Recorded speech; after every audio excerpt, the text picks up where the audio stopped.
Euzubillahimineşşeytanirracim. Bismillahirrahmanirrahim.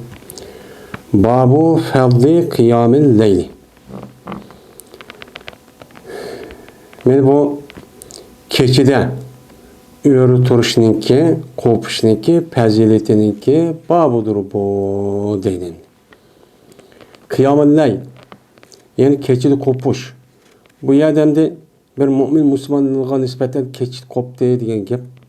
Yani keçide namaz okuş, zikir, tesbih, Allah'a dua kılışın ibaret olan muş işini kılış için koptu degan gap. Esi kıyamul leyl esi kâme degan gap koptu örtü demeden yetip ya oturup kalgan bolsa mıda koptu degan gap. Hem keçide koptu degan gap. Bu yerdemde o kıyamdaki leyl olan izafet fi. Yani izafet mealviniki içiden lebzi buludu yani. Keçide kopuşninki. Yani bir mümin Müslümanlıki keçide kopup ben koptu demiş kıldı. Teheccüd bulup teheccüd namazı kartıldı. Keçide okuyduğu namazga. Ben bu adam keçide ben kopup namaz okuymayan deptim. Keçide koptu diyen karga vaxtında. Bu keçi diyen eski gün olduğundan tatip yani huptan boğa vaxtını tatip. Ben bu tan yorğuş boğan arlıqniki üzü nime o keçe. Yani bu yerde keçid koptu diyen gapniki üzü eğer bu adam keçi diyen de huptandaki okuşu o fazilet yok. Yani o adam huptan okuydu sünnet esasen okuş saat pers.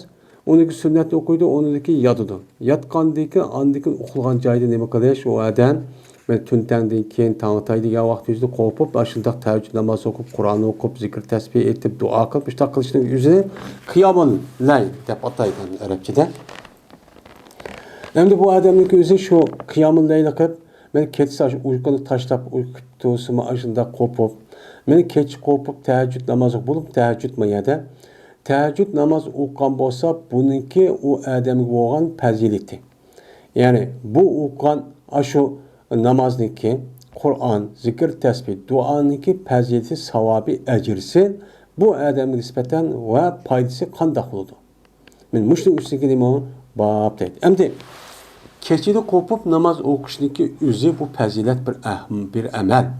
Bu mümin qolgan müminlarga nispeten bu nima emas o bir farz yoki vojibchi emas. Bu nima sünnet. Ama Peygamberimiz sallallahu aleyhi ve sellem'ge keçi kopup tahajjud namaz o'qishniki o'zi bu nima o farzdi. Qolgan ummatga nima o sünnet. Şu bu yerda fazilati deb bu yer targ'ib qilish uchun shu mushunda qo'pib namoz o'qisangiz men mundaq bo'ladi, anda savob bo'ladi, mundaq bo'ladi degan gapchi shu. Dedi Alloh taolo: "Ve minel leyli fatahajjat bihi nafilatan lak. Asa ayyabasaka rabbuka maqamen mahmudan." Deb mene Allah Teala müştah dedi. Ve keçidin sen qandaqın tahajjud yani kopqın sen şu tahajjud okuyman deb şu keçide sana nafil olgan adette. Bu tahajjud namaz sana ziyade yani başka farz amellerden fakat sana nima ziyade olgan muşna bir iş sana nima tahajjud kopup işte şu oku bu Peygamber farz deganimiz men şu ya da tahajjud diyen gapniki o'zi bu nima qilish uchani o'zidan bu tahajjud yani vücudni tark etish. Yani vücut degan aslida uxlash degan gap. Hajada yani uxul degan gap ta'ala babida kelgandan uniki ijobiy emas, yo'q ma'nosi kelib tahajjudga uyquni yo'qotdi degan gap. Yani uxlama degan gap. Tahajjud o'qi degan uxlamay bu odam ibodat qildi degan shu ma'noda bo'ladi. Unda lekin ketsiz sen uyquni qo'yib şu keçiden ki ma'lum bir kısmında sen nima qilgan, aş ishni çok qilgan. Asa yabasaka rabbuka maqaman mahmudan. Men mushunda qilsang, sana senin Rabbin sana bir mahmud danlangan bir maqamni berishi mumkin. Deb mushtaqchu dedi. Sen shunda o'qiyversan Allah mushniki barobarda sana shu nima qildi maqami mahmudchu berdi o qiyomatda. Deb mushtaqchu dedi Allah Taala. Anda vadiki bu kes kopup namaz o'qishniki o'zi Peygamber sallallahu aleyhi ve sellem meni farz. Peygamber sallallahu o'qigan bo'lgandiki bizmi mana Peygamber sallallahu sunnati ergishman degandiki bizga nisbatan sunnat bo'lsa ashda qilib o'qish nima o afzal deydi. Va yine dedi Allah Taala tatajafa junubuhum anil madaji'in degan Şu ayetini çoğu dedi. Tetecaba cunubum enel mezadi'in yad'une rabbahum havfen ve tama'a diyen nimuva ayet var. Yani müminler diye kanda müminlarniki özü şunda bir kişi ki kavak bup gedido bulaniki bekalları yazılgan caydın. Uxlaygan caydın ulaniki bekali kavak. Yani ulaniki bekalları olan ma kosakları kavaki yani uyada kosakları o yadagaya çaplap nimkma boş oldu der ya bekali o yadagan cayga çaplaşmayı der. Yani onu kandaklı müminlik bir alayda keçi kopup uykunu koyup mena teheccüd namaz okup müştakçı zikir tesbih etip kalıdı o. Dep Allah Teala bu ayette şu keçisi müşundak namaz okup kılgan kişilerin özünü dağılapçı mümin bu kişi müştak oldu dep nim kıldı dağıldı. Yine Allah Teala yine dedi yine bir ayette mümin boğan kişilerin özünü dağılap kanu qalilan minel leyli ma yehcaun dedi. Men boldu bu müminler keçiden mene uxulmaydigan iş üçün nəhayət az oldu.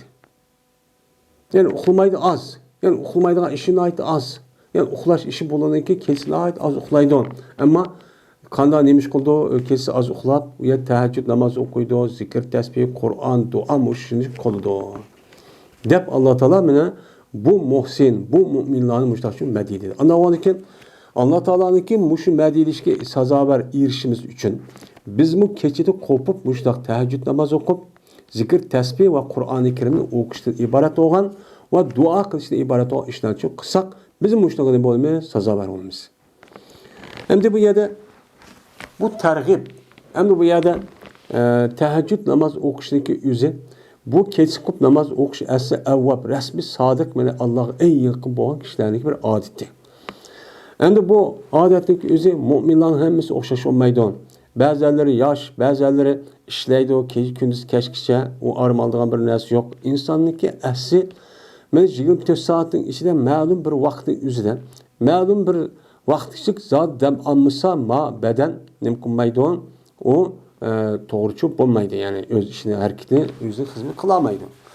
Onun için bunu hem keçisi uxlama, gündüzü aram ağırlık mundaq bir kişilerdeki üzüye, bekal, yani keçisi bekal üşük cüme, yok kılan bir işini, uçanı kaldakını deydi, teheccüd namazı okun deydi. Ama gündüzü işleydikken halal kesip kılış arkalık, balı vakanlı özlerine bakamen dep, risk tapamen dep, uçan özde bu adamdaki yüzdeki şu kılan ehvalı qarab, mene aşını işlemişse uçan özde xəhlinin aldığı verip tileydiğen şey oldu. Ya ki möhtacıp kalıdı, ya birimiz balının hemmesi bu adam kalıb. Uçan özde bu adam işlep pul tepip aşını bekip pers. Onda o ki bu adam ben işlemeyi keçi teheccüd namaz okuşta kılmen dese bu adamın ememez, o duruşçu emez. Eğer nesini ki bu yerde bu işindeki nemisi var, bu yerde ornu çok bandı. Yedisi kıyasek Ayşe radıyallahu ta'ala rivayet kılındı dedi Ayşem. Berti Peygamberimiz sallallahu aleyhi ve sellem meni turti keçidi çok turti. Yani uxlap keçiniki baş terpide baldır uxlap keçiniki məlum vakti çok, öğründü çok, uykudan çok turti. Turup hatta ki meni işip getirdi Peygamberimiz iki kadimi işip getirdi. Teheccüd namaz okup. Onu işte kılıvergendeki dedim ben deydi Peygamberimiz. Lima tesnavu haza ya Resulullah. Niçin kılla maaşını ya Resulullah? Niçin kılla? Cezben sil üçün silniki ilgiri ve keyki günahlarının hemmesi mağfiret kılıngan tutsa. Allah mağfiret katkan tutsa. Sil pak tutsa.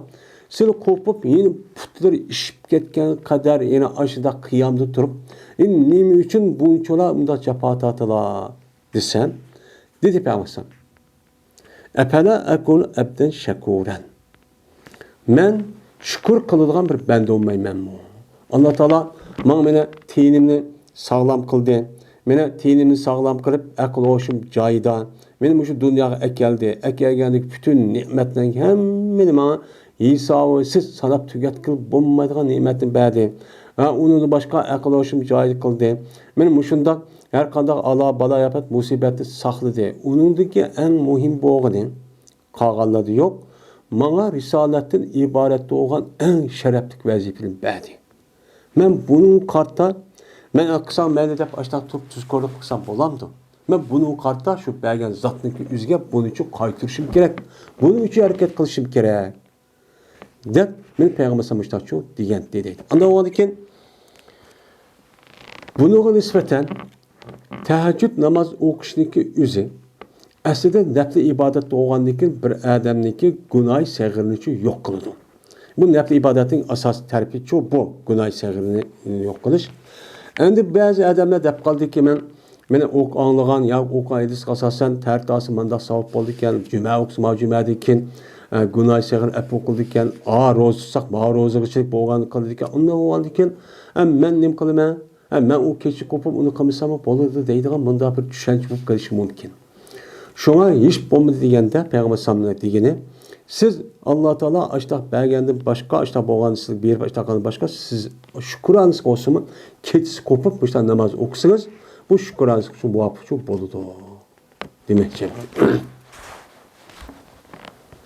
Yani demek Peygamberimiz sallallahu aleyhi ve sellem özü şunda günahdan masum turib men sag'ir kabirniki o'zidan men mushundaq ibodat qilib put ishib ketgan qadar. Bu put degan qanday ishlaydi? O put degan gapniki o'zi bir odamga nisbatan bu yilaqi 3 soat tusim ishni qilmaydi. Ay davomli turaversa tövbe soat o'chan o'zida jazman put ishib ketadi. Ishib ketadi ish bor. Men mushundaq turg'im ibodat qilib qo'yamasam, ya'ni nafli ibodat o'zi tahajjud namozni biz bu Peygamberimiz sallallahu aleyhi ve sellem'niki ümmet olup vay sünnet boyunca amel kılman degendikin biz muştakçuk kılışımız gerek. Muştakçuk kılışımız gerek. Özümüzdeki menfaatiki paydık yaga vaxtımızda sünnette vakarab onu deyki muşundan yak yaga vaxtımızda şükür tutsak çok bulmaydı. İkinci hadis. Mughire radıyallahu ta'ala rivayet kılındı yukarı hadisindeki okşini bu muttefakun aleyh. Yani bu hadisin özü Ayşe'nin rivayet kılınıp hem Mughire'nin Şube'den hem rivayet kılınıptı. Üçüncü hadis. Ali radıyallahu ta'ala rivayet kılındı. Şuna da cezme Peygamberimiz sallallahu aleyhi ve sellem terakahu ve deydemdi. Şuna da cezmen Peygamberimiz sallallahu aleyhi ve sellem keçidi geldi Peygamberimiz şu Ali'ye ve Fatimi'ye keçisini mi kıldı? Geldi. Teraka da gelse size keçisi geldi diyen gibi Leyla'nın neyini kız takip.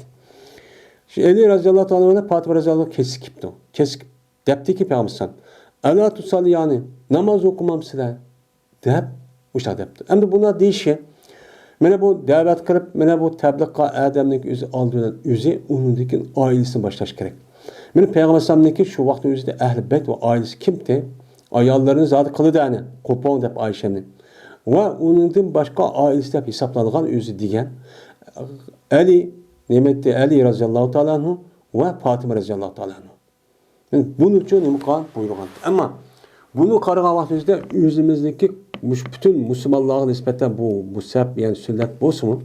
Ama şunda okuyacak adamın nispeten ben okuyan bolsa o adam nispeten ballarını okutup aşında kılış o teheccüd namazı bu mühim.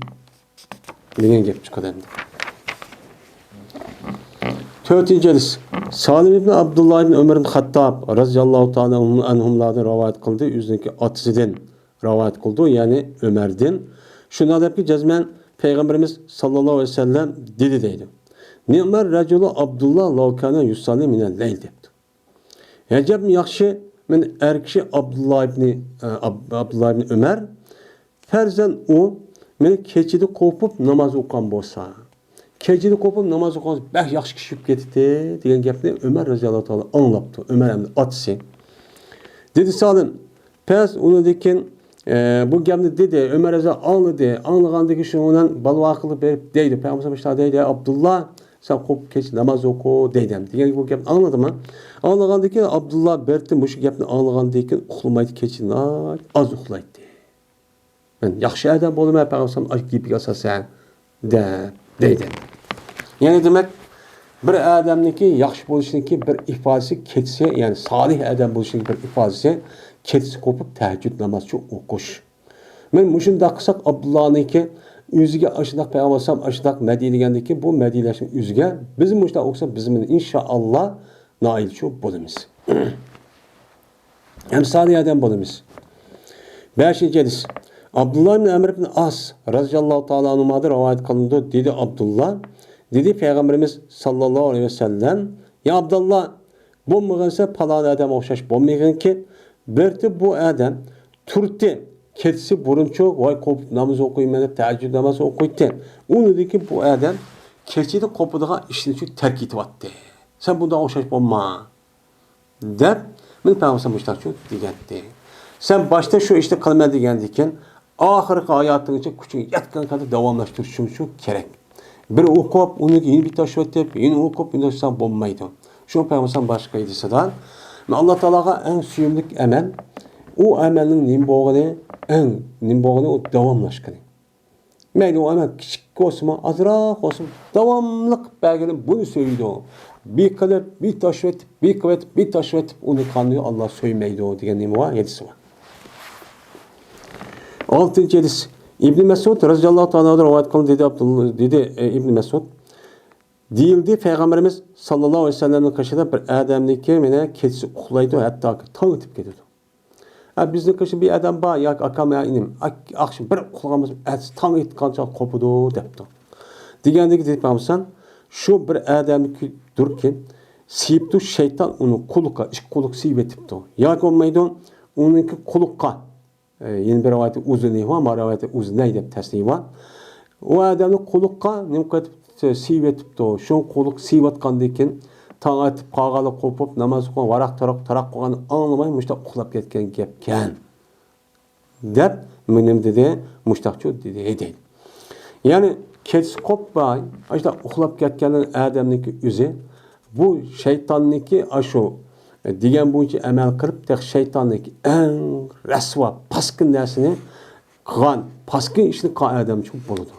Chunki bir odamga nisbatan suydik nima paskina.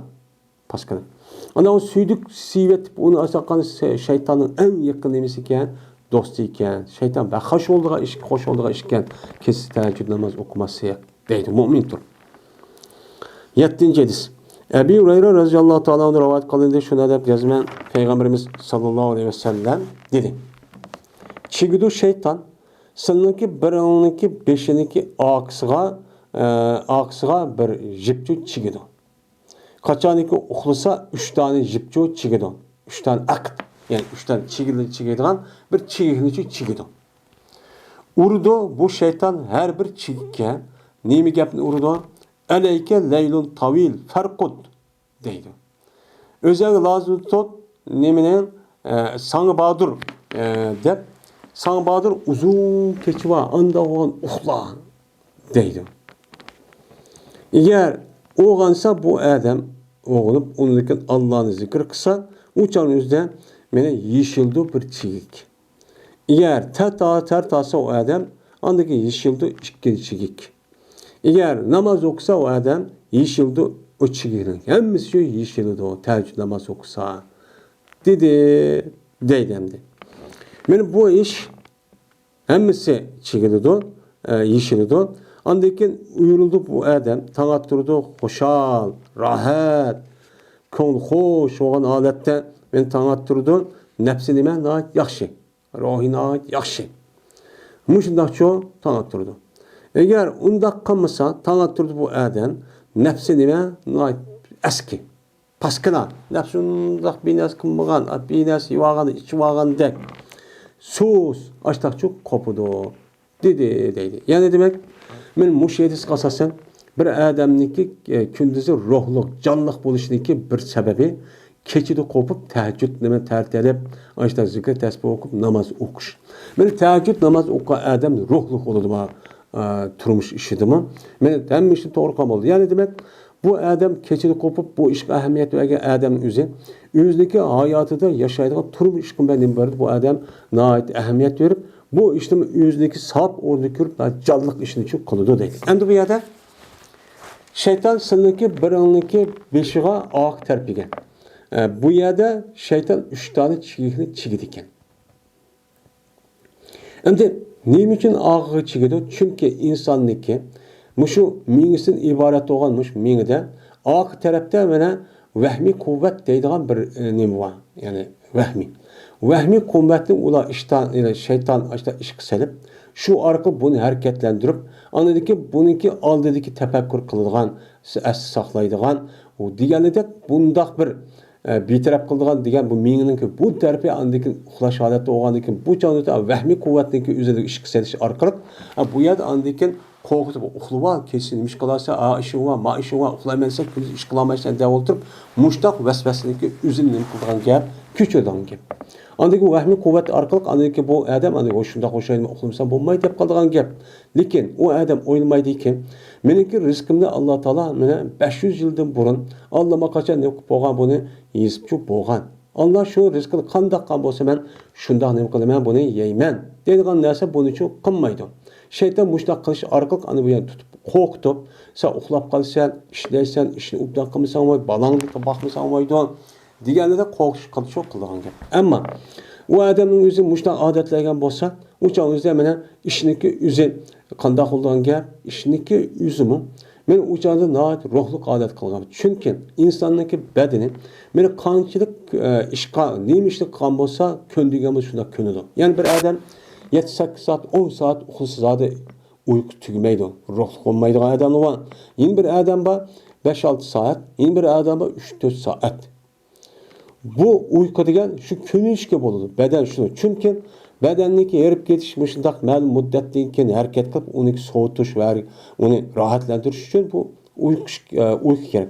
Bunu da en tön 3-4 saat kısa çok olur. En normalda 6 saat. Belki eşip gelse 8 saat. Yani 6 saat.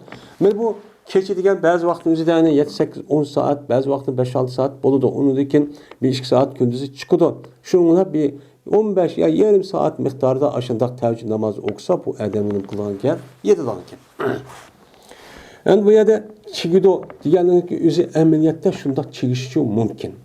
Çünkü şeytan insanniki vücuda kan ne basa əməliyyat kan boğan dep Mene şeytan bizdeki hem işlerimizi verip müştah menip yürüp hatta uxlaydigan işimizni qata müştah çok kılıdı degan gap.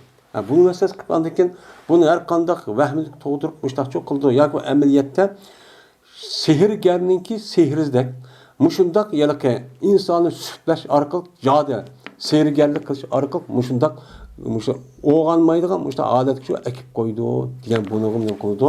Manga demdi. Bu yerda haqiqiy chigikmi yoki bu majozimi yoki bu sutlashdan iborat bo'lgan narsami deganligi o'zida bir qancha nima tushunish shu band. Qofiyatur rasi degan oyatdan 5ning oxiri degan gap, keyingi taraf degan gap. 7-hadis. Abdullah ibn Salam radhiyallohu ta'ala anhu rivoyat qilindi, shunday jazman payg'ambarimiz sallallohu alayhi vasallam dedi: "Ey insonlar, salomni nima qilinglar? Oshkor qilinglar." Bu necha qatam o'tdi bu hadis. Salamni öz o'ttiringlar, oshkor danglar. Oshkor assalomu alaykum debchi uylik deyishni shu uylik danglar va taomni beringlar. Ya'ni ehtiyoj bo'lgan kishilarga yemek içmek qo'shiq ashib qolsa bo'libmi? Buning unga yemakchi beringlar. Va namoz o'qinishi kechida va'noki insonlar nimadir uxlovchi. Uxlagan vaqtda o'zi tahajjud namozi o'qinglar. Mushunda qilsanglar andagi jannatga xotirjamchi kirsizlar. Hech qanday bir yer to'sag'uchi bo'lmaydi deb meni payg'ambarimiz sallallohu alayhi vasallam men mushu jannat kirib xotirjam cennet kirişindeki üzüm bu yukarı işki çok bağlıdır. Şunun içindeki işinin birisi keçidi kop teheccüd namazı çok okuş. Beni bu ise İmam Tirmizi rivayet çok kıldı. İmam Tirmizi rivayet kıldı. 9. hadis. Ebu Hureyre radıyallahu ta'ala rivayet kılındı. Dedi Ebu Hureyre dedi Peygamberimiz sallallahu aleyhi ve sellem rozadaki en katısı Ramazan'dayken Allah'ınki Muharrem iyidir. Yani Allah'ınki Muharrem deb atalgan bir eyva şu eyda nima qilishdir? Roza tutishdir. Bu en nima o?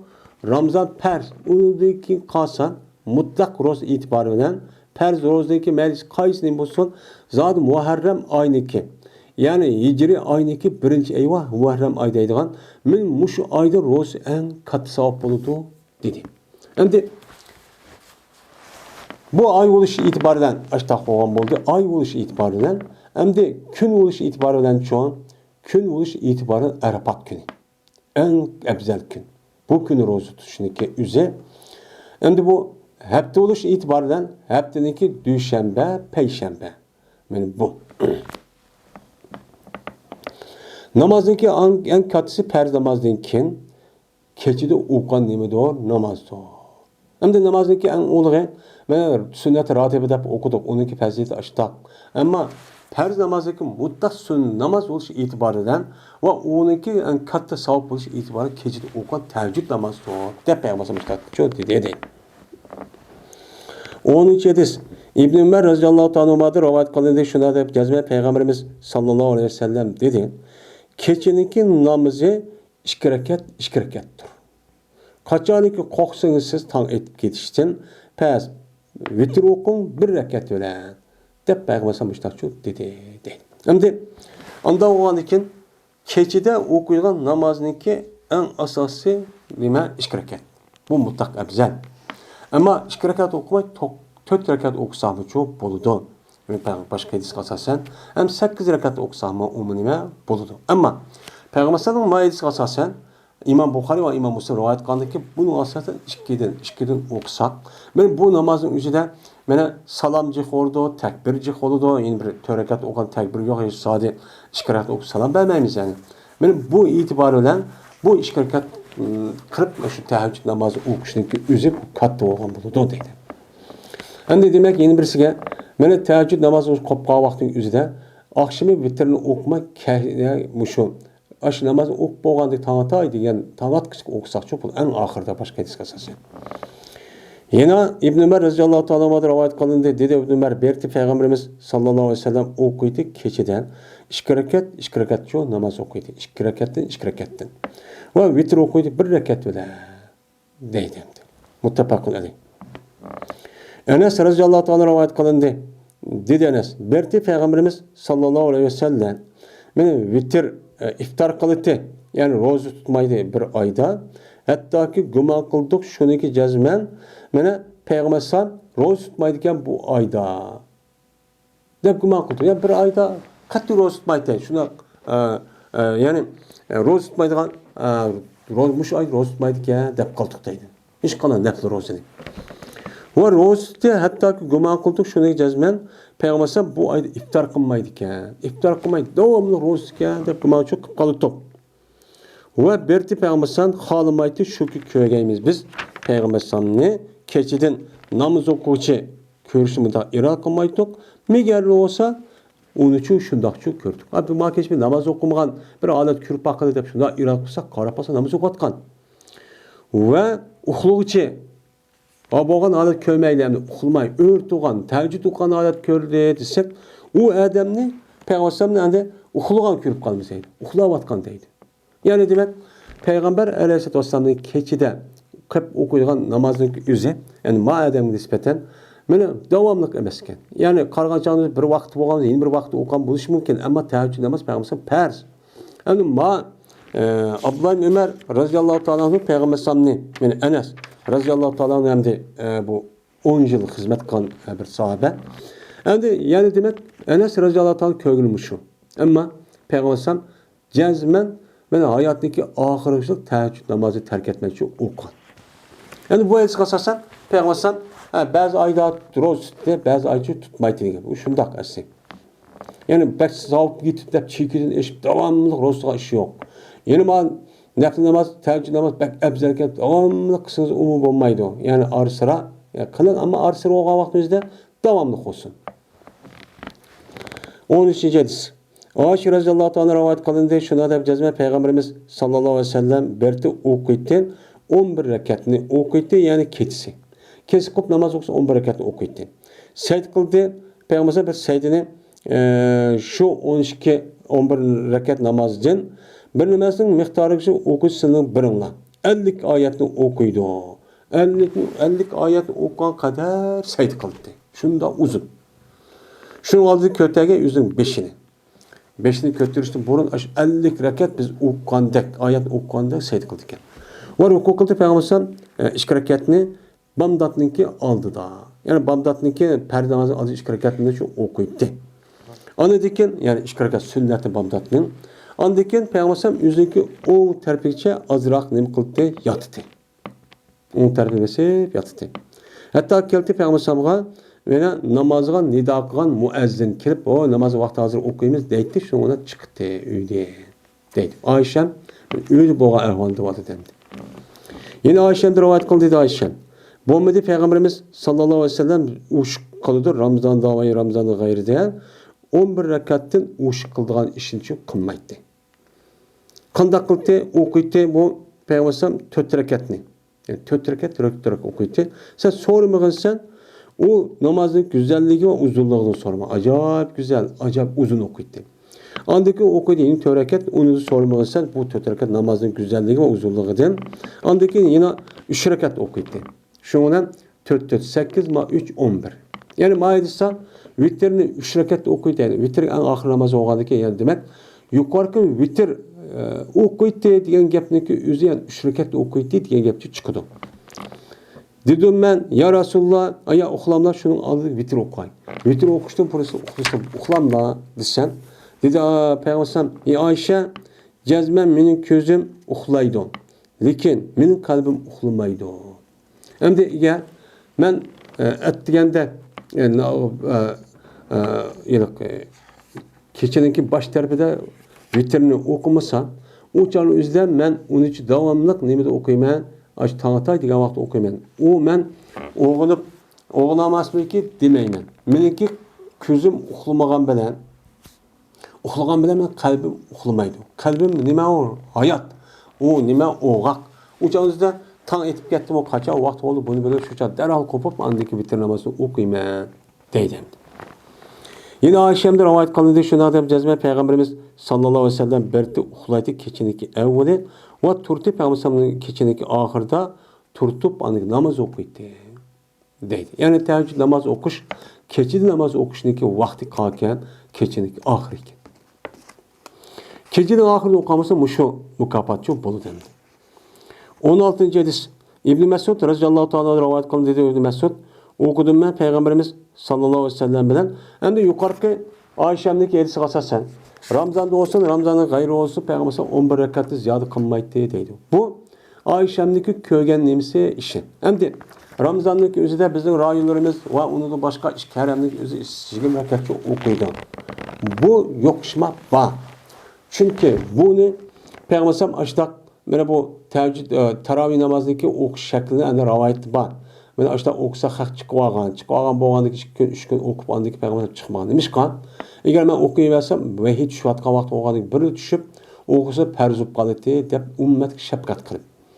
Anda oğandaki bunu keyin andaki Ömer radıyallahu ta'ala'nın Peygamber vefat oğandaki andaki karapası birisi uyada okandaki. Şunundan bunu Ubeyn Ka'b radıyallahu ta'ala bu cemaati joğlaydı. Siz müşta okunu dep andaki Ömer radıyallahu ta'ala'nın bu nayet yaxşı işken dep müşta ne kılıdı deydi. Yani sahabeninki degan vaqqa ishniki o'zi bizga nisbatan bu nima bir sunnat. Bu nima o sunnat? İbn Mesud radıyallahu ta'ala'dan rivayet kılındı. Dedi İbn Mesud okudum ben Peygamberimiz sallallahu aleyhi ve sellem bilen keçiden namaz okudum. Hem işi oldu Peygamberimiz öldürüp hatta ki maksat kılıp kaldım ben yaman bir iş maksat kılıp kaldım. Örtüp uzun okuyurken de çidiyamaptım. Değildi, nemi siz oylap qalğandınız dep sorsa, dedi İbn Mesud, men oylap qalğandım şu olturup ağayma Peygamberim yalnız terk etip qo'ygayman.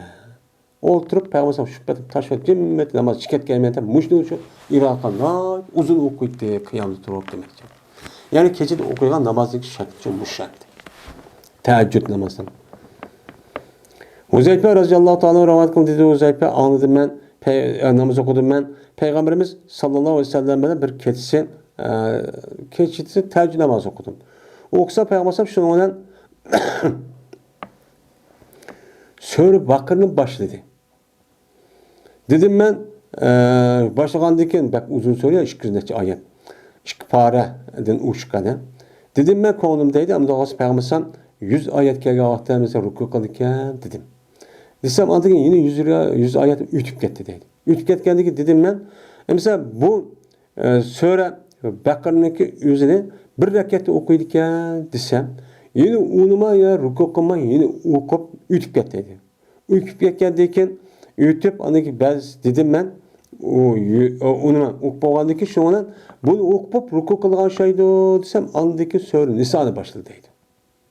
Sör Bakır'daki Nisa kelirken şoňadan bu sör Nisa'ni okup ketdi. Andaki Ali İmran'ı okudu. Ali İmran'ı okup onun için okup oldu. Okuydu mutersil olgandı. Aldırmaymış taçı okuydu. Kaçadık össe Peygamber bir ayetlik o ayet tesbih var. Tesbih var ayet össe tesbih etti. Ve kaçadık sual var. Cennetin Allah'ın rahmetinden soraş mezmundaki ayetin össen Allah'ın soraştı. Ve kaçadık össen Tavuz ayetinin ki kaşın össen yani şeytan vesvese saklaş diyen mezmundaki işte ayet ütüp bassa onun Allah'ın sığın etti. Allah'ım benim şeytan yamalık saklısıladı. Andaki ruku kıltı peygambersan, pes deyit peygambersan, rukuda Subhan Rabbiyel Azim deyit. Pes bolti peygambersan rukusu, yüzü kıyamıga yakın boldu. Yani kıyamı kanç uzun tuğamız rukumu şunda çok kıldı. Andaki deyit peygambersan, Semiyallahu limen hamide, Rabbana lekel hamd deyit. Andaki turti peygambersan, rukuda kopma vakti daha uzun turti anda bilmesi ki, yakarrak nemi kıldı, ruku kıldı. Ruku kan neyse yakarrak. Ajda nemi kıldı? Uzun ruku çok kıldı. Andaki secde kıldı. Secde deyip peygambersem Subhan Rabbiyel A'la deyip bes berdi peygambersem bu secdesi yakın oldu kıyamıga. Secdenin kıyamıga okşaş uzun çok kıldı. Der. Mene bu kim? Men bu sahabeniki üzü yani Huzeyfe radıyallahu ta'ala'nın müştakçı dedi. Deydemdi. Yani demek kedisi kopup okuyduğun teheccüd namazının şekli kıyamı uzun, rukusu uzun, secde uzun kılış. Yani bu yerde 3 uzun sure okuttum. Sure Bakara, Sure Nisa, Sure Ali İmran. Bu en uzun. Yani bu yerde Huzeyfe radıyallahu ta'ala'nınki Sure Bakara'daki kim? Sure Nisa'nı mudaktilik edişi, ondaki Ali İmran'ı erişi. Karga vaxtının üzü de bu sörününki üzü şu vaxt üzdə rəsmi tərtib qılınıb. Peyğəmbər manımında qanılan deməyən. Ya qolmaydı Musabda bizə gələn hazırki Osmani Musab oldu. Bu Musabda Sure Bakara, Ali İmran, Sure Nisa. Amma İbn Məsud və şunundak Ubey bin Ka'b radiyallahu ta'ala onun ayrı bir Musablar var. Şu Musabdaki boğan sörününki tərtibi başta Bakara, onunki Nisa, onunki Nimen, Ali İmran bo'ptikan. Shunga mushu Huzayfa radhiyallohu ta'ala shuni asos qilib mushlar deyishga mumkin. Buni qarab so'ng ulamolarimiz Qur'oni Karimning ichidagi so'rniki tartibi va niki o'zini bu ijtihodiy deb mushtaqchi deb qalaydi. Lekin ko'pincha ulamolarimizniki yo'q, bu ijtihod emas, sahobalarniki ijtihod emas. Bu Payg'ambar alayhissalatu vassalamning vahiy orqali berkitilgan Allohning buyrug'idan. Depçi olmuşsun çok deydem. Hem de namazdaki içinde aslında o namazdaki içinde kıyamda kıraat kıldığın cay. Ruku secdedeki üzüde mene zikir tesbih etdiğin bir yer. Onda onu bu yerde dua kılış, vakaza, yak onu kılış olmaydı. Bu perz namaz olmaydı. Ama nefil namazdaki üzü perz namazı qarğa vaxtı üzüde bir kadar kenarı.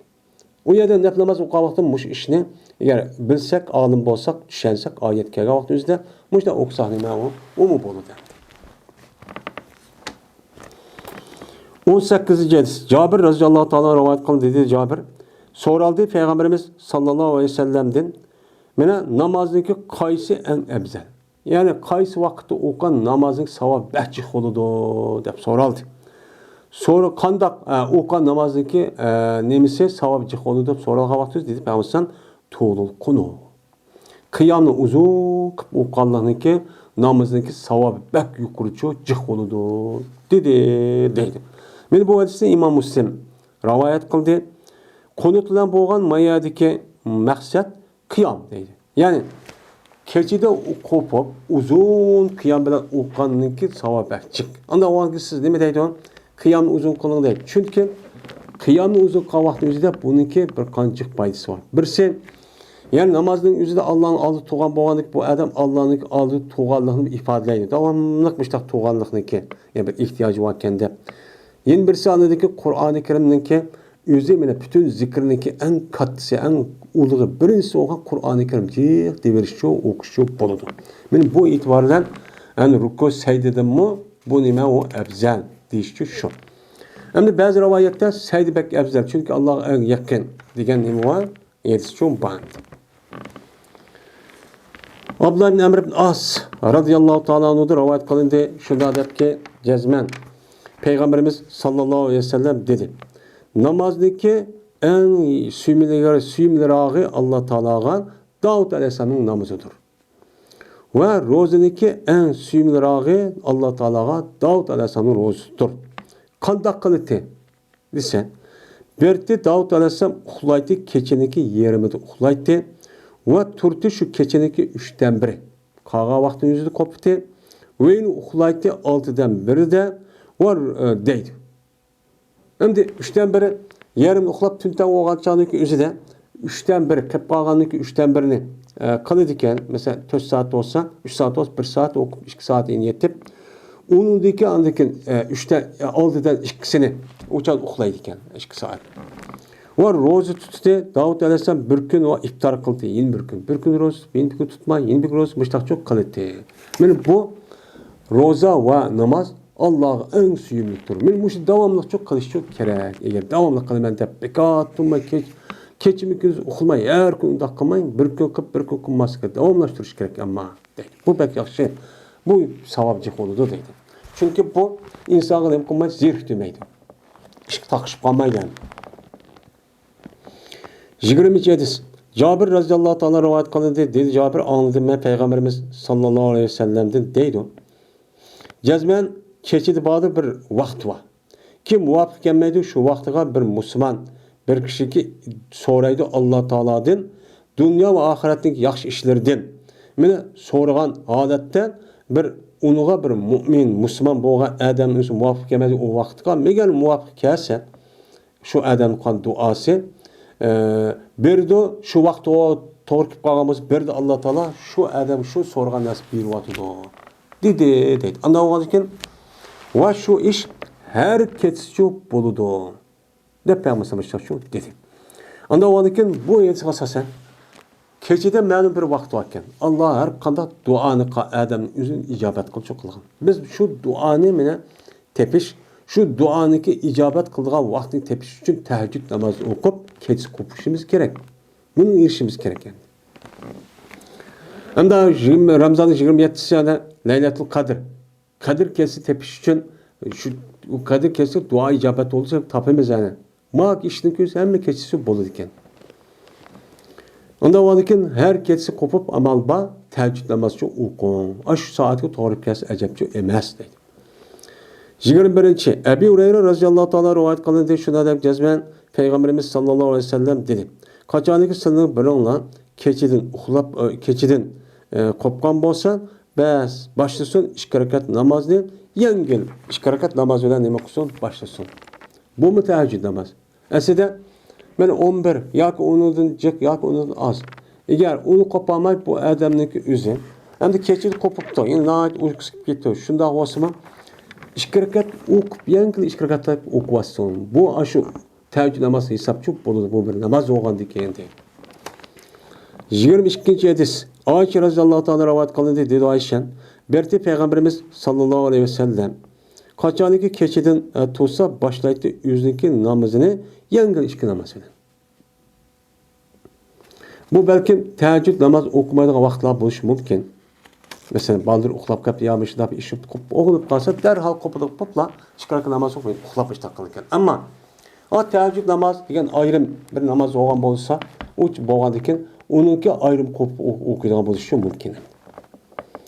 Yine Ayşe'mde rivayet kılındı. Dedi Ayşem.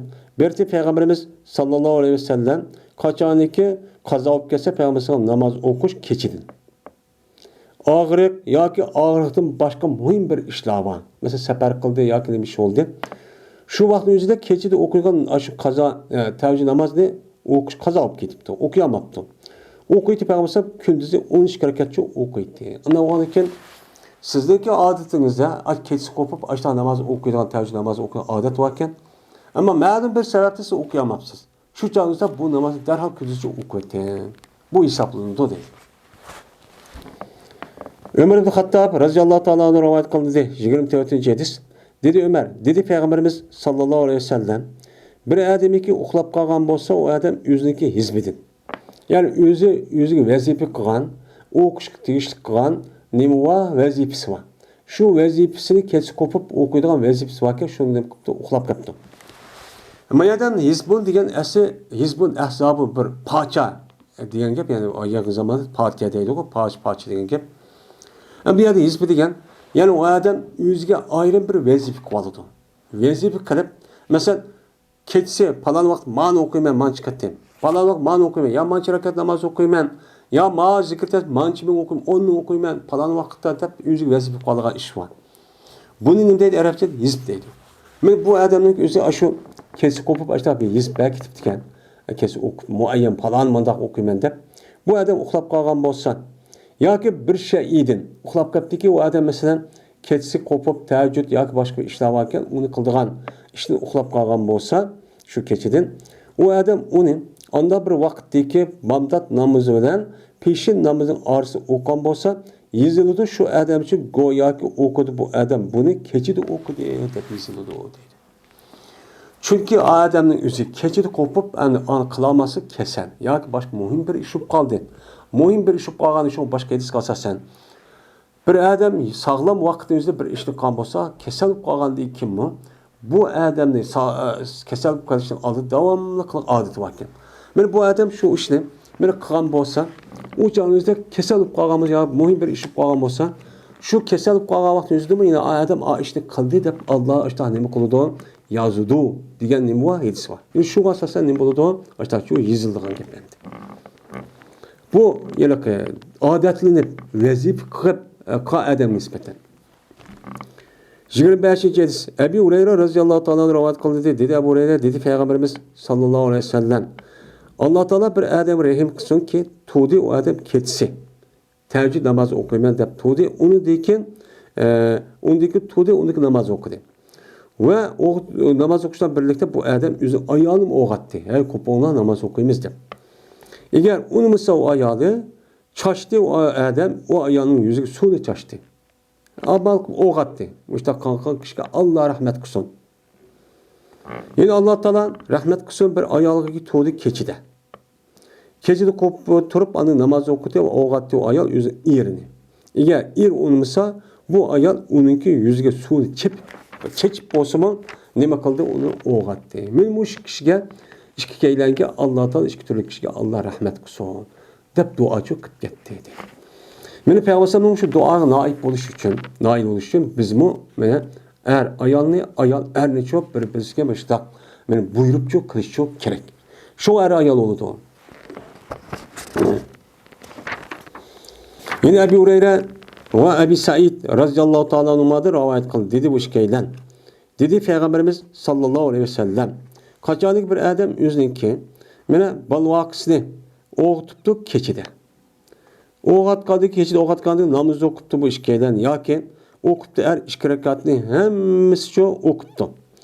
Okulgan bolsa yazılıdı bu kişilerin aşağı bir-birisini oğutup balvaqısını oğutup başta okuyan kişinin özünün zakir ve zakiratınki qatarı çok yazılıdı. Kur'an-ı Kerim inne zakirin ve zakirat deb müminni sifatlagan Allah ayetine ulug' bir sifat var. Şu sifatdagi qatarda yazılıdı. Eğer yuqorgi hadisga asosan er qo'pib balvaqsini ayolni o'qitibdi. Ayol qo'pib erini ashta o'qatgan bo'lsa, erni zakirning qatoridan ayollarning cho zakiratning qatori cho yazılıdı. Bushda mukofot var deydi. Ayşe radıyallahu ta'ala rivayet kılındı. Şuna deb cezmen Peygamberimiz sallallahu aleyhi ve sellem dedi. Kaçaniki sının birini uygu deb kalsa namazda bes uxlusun. Hem kesin namaz okuyman deb unumusun buna uygu deb kalsın okuyup deb kalgan uygu deb açta kalmasa uçan namaz okumay der uxlusun. Hatta ki kessin o adam uyku kessin. Uykusu ketken kadar uxluvasın. Eğer senin bir ona kaçanlık okusa vaha olur ki o üydeydiken üydeydiken vaktimizde açtan namaz okuyan olsa mene le'annahu yezebun Mana koshki imitki bu adam berishi mumkin, holatga istig'for etaman deb, o istig'for etaman deyish mumkin. Uniki bu adam uydigandiki shuni uqmay, u chog'ingizda o'zi tillishi mumkin. O'zini tillab astag'firulloh deyman deb bu gapni elaqim chunki insonniki men bu sezgi a'zoligi o'ziga qo'mondonlik qilish deman menga. Men qo'mondonlik qilgandan u chog'ingizda bu mengniki o'zi yerib, u chog'ingizda bu ishlamas holatga kelgandan keyin og'zinniki nemini chiqishni u chog'da hech kim o'qimaydi. Kontrol qila olmaydi. Kontrol qilmagandan keyin u chog'ingizda og'zidan har xil gap chiqadi. Men bu e'tiborlar qanday qilsin? Men bu e'tiborlar o adam taz uxlab yotib, ruhliq, jonliq holat uchun o'qisin deydi. Yana Ebu Hureyre radhiyallohu ta'ala anhudan rivoyat qilindi, dedi Ebu Hureyre. Dedi Peygamberimiz sallallohu aleyhi ve sellem, qachoniki tursa sening biringni ketish uchun tursan, tug'gandan pes egri kipti. Qur'on ol biringni uchun tiliga egri kipti. Yani Qur'on o'qiyamapti uyquning jiqligida, ya badin egri hodiq uchun chiqmapti. U chog'da bilmabdi nimani deydi. Shu Qur'on o'qiymiz, og'iz kelmabdi, binoz qilmadi, nima deyishni asli o'qimabdi. O'qimagan bo'lsa, nima deydi bo'lsam, darhol uxlanglar deydi. Yetinglar deydi. Men tahajjud o'qiyman deb bechora bo'lmay, darhol uxlab, andan keyin uyqu tugab, ruhliq bo'lgan vaqt o'zida tong'atishdan burun bo'lgan bo'lsa, u chog'da qo'pib, andan keyin tahajjud o'qinglar. Men yuqoriga gapga asosan, u chog'da voy men o'qimasam bo'lmaydi deb chekilib eshib andan keyin aytadigan ziyoda insonning asli taqati sirt ashta qilib qo'ygan vaqt o'zida ma'lum muddat uniki zirkidi. U odam nima qildi ana? Aviyat deganimizda ishlaydi, balvaqt baxmasa olmaydi, tijorat qilmas, dehqonchilik, chorvachilik va undan boshqa mana mush baxmachilikdan iborat bo'lgan bog'bonchilik qilish kerak, tijorat qilish kerak, ishlash kerak. Kunduz kesh ishlab andan keyin mush yetishga anglab bir vaqtni o'qib andan keyin u joy nima deyishni bilmay 2 rakat o'qidim, 4 rakatmi uni o'qimay bundaq qilish bo'lmaydi. Ibodatni uyqu tugagan, ruhliq, jonliq holatda çok qilish kerak. Sen unda çok qilib qolmanglar deydi. Islom dini buni mushunday bo'ladi. Yani dediniz ya unda qilish. To'sin. Men Alloh taolo bizni meni zakirat va qoinatlardagi qatoridan qilsin. Zakirin, qoinin, qoitin ninki qatoridan qilsin. Kechib qo'polgan tahajjud namozini o'qiydigan haqiqiy taqvo muttaqi muslimlardan qilsin. Va oxir da'vona elhamdülillahi rabbil alamin.